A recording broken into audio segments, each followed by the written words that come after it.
What's up, everybody? Nigeria here. We're at Otakon 2024. It's a reoccurring thing here by now. You should know. One of my friends here finally got her in front of the camera. We've been friends for about maybe 3 or 4 years now. Yeah. Met at Otakon. I just want to say I'm extremely proud of you. Oh, thank you. Just personally seeing what you've accomplished in terms of school, you're relocating and always being positive. And even through a lot of the BS that happens out there, you continue to remain positive. And then, obviously, when it comes down to her skill and her craft, she's one of the best cosplayers out here. Sammi, thank you so much for your time today. How you doing? I'm good. Thank you so much. Absolutely. So, Otakon 2024. It's not an Otakon if you're not here. Yeah, I've been coming for 6 years now. Yeah. I think the only ones I skipped were the 2 years for COVID. Yeah. And if there wasn't COVID, I would have been here. I would have been here, so it would have been my 8th year. Don't we know? What is it about Otakon? You are now living in Florida. That's all public stuff. So. Yeah. But, you know, Florida has a pretty decent scene. So to come back to D.C. must mean something. So why Otakon? So for me, Otakon is like, I think the environment's much more friendlier. I mean, we've got a great environment in Florida, too, and a lot of people are very friendly. But I know a lot of people in this area. One. Yeah. So I'm like, oh, I want to go visit them. Yeah. And 2, it's just like, it's a great convention. Yeah. It's like really widespread. I like how big the artist alley is, the dealer's room is, the game room. It's like the biggest I've ever seen. And I've been to quite a few cons. I started recently going to like Hallmat, and even then, like everyone talks about Hallmat. Down there, I'll tell them, hey, go to Otakon. They're like, what? I started getting people from Florida to come up here because I was like, it's really good. And I actually gave one of my extra rooms to one of my photographer friends. And he's like, now he's like, I'm coming every year. He literally told me, he's like, I'm going to be coming every year now. He loves it. Yeah. I've also gotten a few folks on the Otakon train, and I can't say enough. And I'll say from a press standpoint and from a professional standpoint, I mean, the con is organized. A lot of space. I mean, we're right now sitting inside the Marriott Marquis, which is already a huge hotel in its own. Well, we have tons of space here. And then we have the Walter E.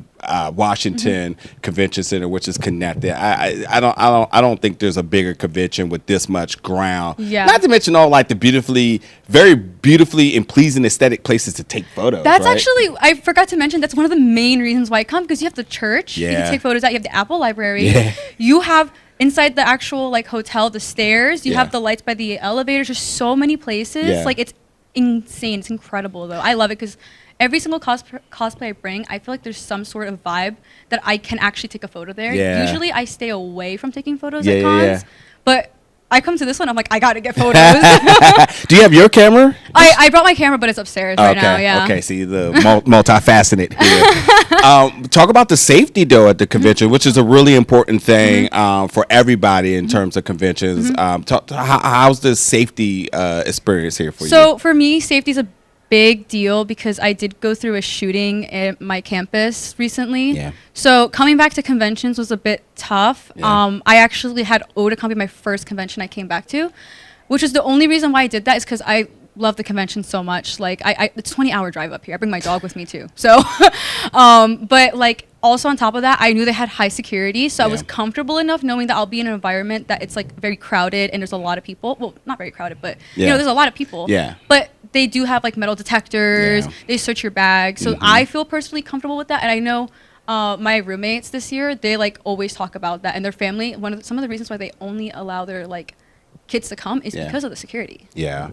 I think from my standpoint, I can definitely echo that. But, you know, for being a cosplayer and cosplay doesn't mean consent, and some people still don't understand that in 2024. And because you are a young lady and the fact that what that sort of warrants as well too, is good to hear that you also have a good experience. And obviously I'm big brother in her. You know, I got my eyes on her at all times. And that's actually how we kind of met, which made me feel really good, and we've had a good relationship since then. Is that we know you've been to conventions, folks. You know, there's always those folks that doesn't understand and some people don't understand boundaries and whatnot. And we talked as she was alluding somebody that was kind of doing too much, and since then we just been kicking it. But also too, I just your craft. I was like, Thank you. Black Widow. I was like, damn, that. Listen, I gotta admit, like since then you just continue to getting better and better. Thank you. Through your journey of cosplaying, and we'll say cosplay on the budget because you are a college kid at that. I just graduated, but I'm planning back, so I still am on the budget. As I like to call it, how have you done the Houdini? You know, pull the rabbit out of the hat. How have you been able to craft these amazing works of art on a low budget? So it depends. So I honestly, since I go to school out of state, I go like way up north. Yeah. Like I am nowhere close to home for school. I do have turned to like what do you call it, like secondhand buying them on sites like Mercari. I even sell mine on there because I just think that like the whole thing of just buying new cosplays and like not wearing it once is kind of crazy. I feel bad. It's a waste. So I will buy like my cosplay I'm wearing tonight. I bought secondhand off of Mercari for $30. Yeah. So I went and I just like I go in with my sewing machine. I fix them up and stuff. Yeah. For some of the cosplays, I might get them a little bit cheaper and I'll just upgrade them myself. Some of them I make. It just depends. Like it just really depends on like what is cheaper. Sometimes I've noticed lately buying can be cheaper than making from scratch. Yeah. But also like I made some angel devil wings. It took me 3 months or 4 months to make. They move. And that took me so long, but it was worth it because if I bought it from someone else, it would have been $2,000, and I made it for like $300. So what's that mean for the resale for you then? Oh, I'm not reselling that. Maybe later, but like I have a few shoot ideas. Like I still cosplay him. Yeah. I did a photo shoot in water, and I put like blood in the water, and it was really cool. And I got blood on it, so now I have to clean it if I do want to resell it. But hey, you gotta live the gimmick here. Yeah. What do you have this weekend? So this is my first cosplay of this weekend. Later, I'll be changing into Raiden Shogun, and then I'm gonna be doing bunny suit Raiden for like later. Yeah. And then tomorrow I'm doing Rappi. Yeah. After that, I'll be doing let's think here.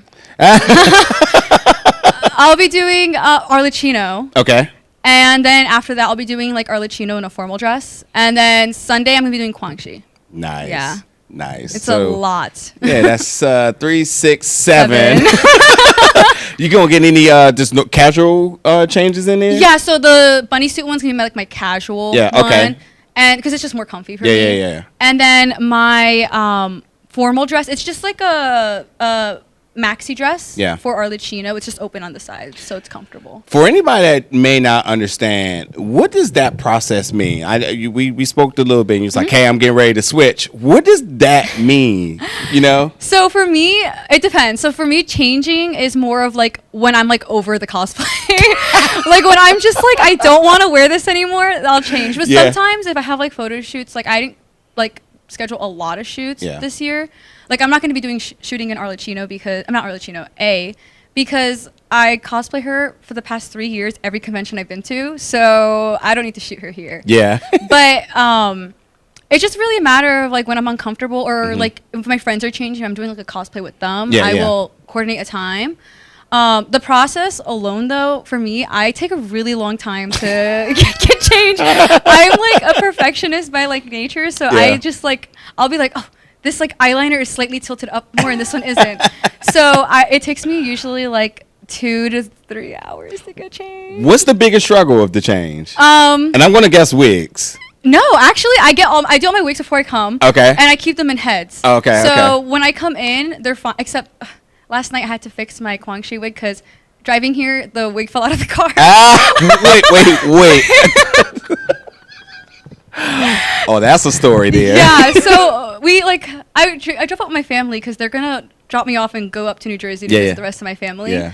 And my dad hit the brakes really hard on the highway because of the fact someone swerved in front of him. And all the wigs shifted to the back of the car. And then when we did a rest stop, he forgot and he opened it. And the wigs fell out and I had to redo them last night. But they're fixed, so we're okay. Yeah. But the longest thing that takes me, I'm not going to lie, it's probably my foundation.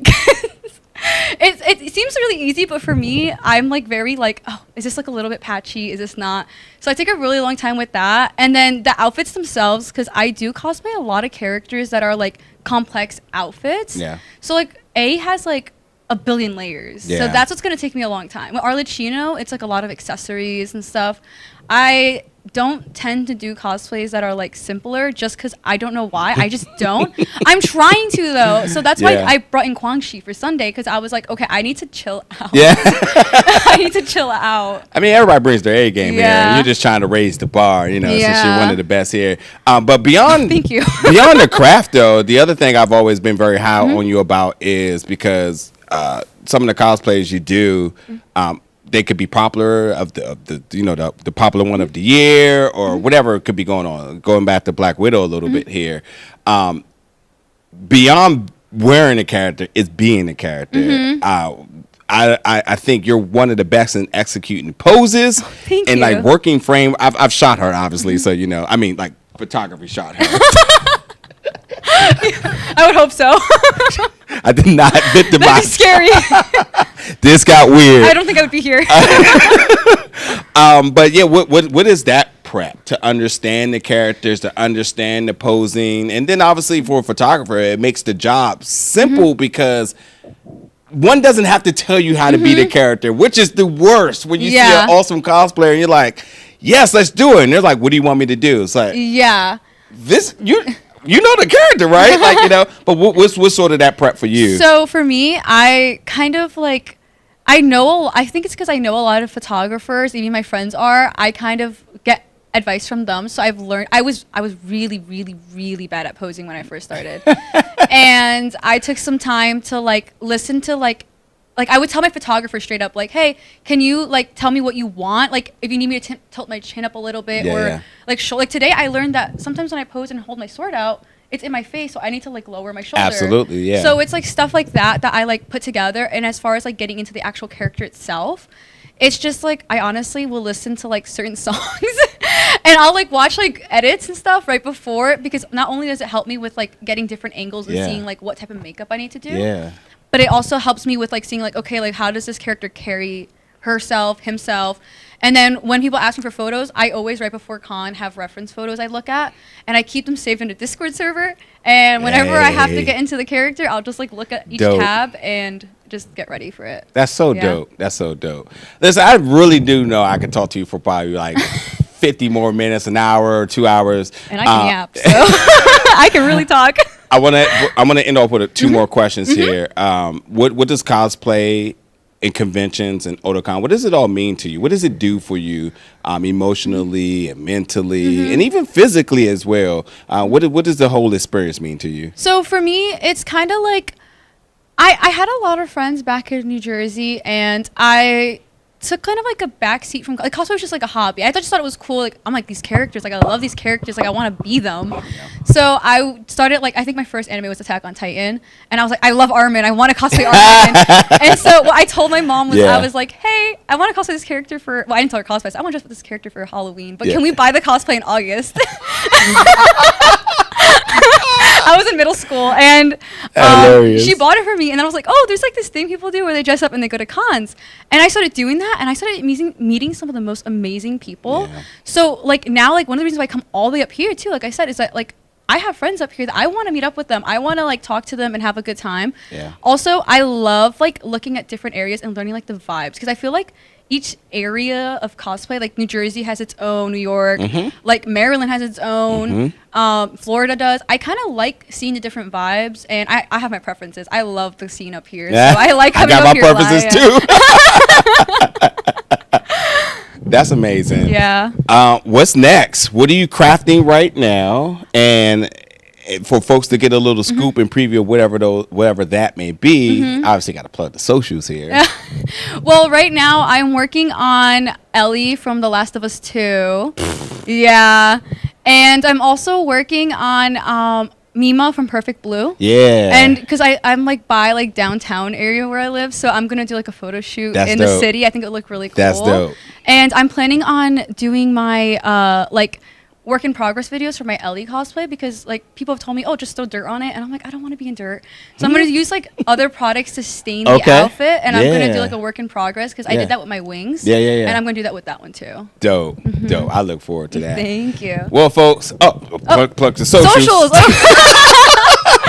So you can follow me on Instagram at Exenityy. Exenityy spelled EXENITYY, and that's also on YouTube. And you should be able to see like all my other social medias plugged in on either one of those because they might be spelled slightly different. But definitely Instagram and YouTube are those two.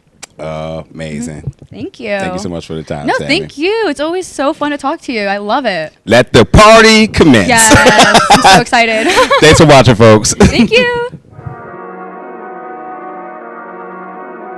Exenityy.